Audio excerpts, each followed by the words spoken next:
Things I thought were healthy but are slowly killing me. Okay, so that may be a bit of an exaggeration. However, recently a study was published in Nature Medicine that links erythritol that could potentially increase your risk for heart attack and stroke. So Dr. Hazen conducted a study that was replicated in the United States and again in a large European cohort, so there was a large sample size. And what Dr. Hazen and his colleagues found is that essentially that a prolonged period of potentially heightened thrombotic risk may occur. The higher amounts of erythritol that you consume, the more at risk you are for a thrombotic event.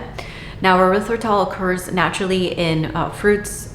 Our body produces very small quantities of it as well. The issue is that when erythritol is used instead of sugar, a lot of times it will be used in large quantities. So the issue is how much erythritol are you consuming in a day? For you to be at an increased risk for stroke or heart attack, you would need to be consuming at least 30 grams of erythritol per day. That is where they were finding that platelet aggregation was occurring, that the blood was getting thicker and clotting.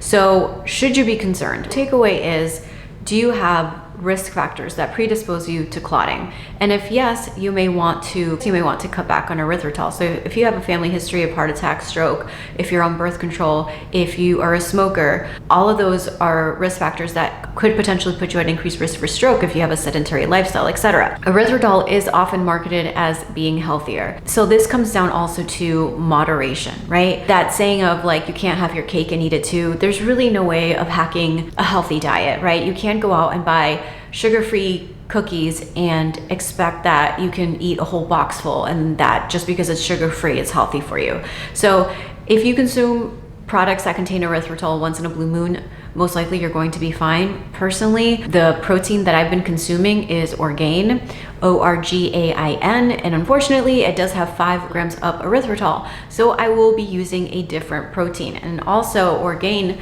if by any chance you happen to watch this, if you could take out erythritol from your protein, I will purchase your protein again in the future.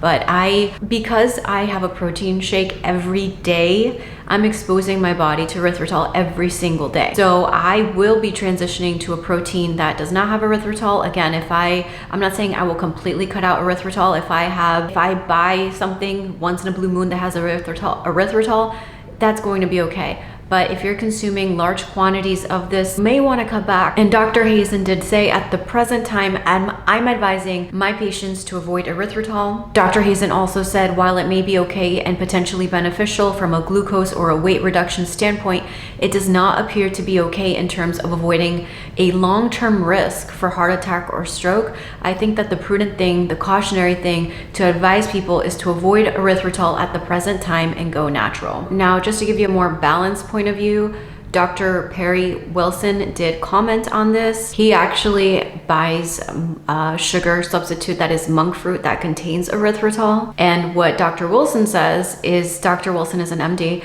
Dr. Wilson says, I'm not terribly worried right now about my monk fruit sweetener or my sugar-free gum or my toothpaste. While the harms from sugar substitutes are still mostly theoretical, the harms of sugar are all too real. Erythritol may well be the lesser of two evils here. It would be great to have all the sweetness of sugar and none of the harms. Of course, I'm reminded of a truism when it comes to the science of diet. It's rare that you can have your sugar-free cake and eat it too.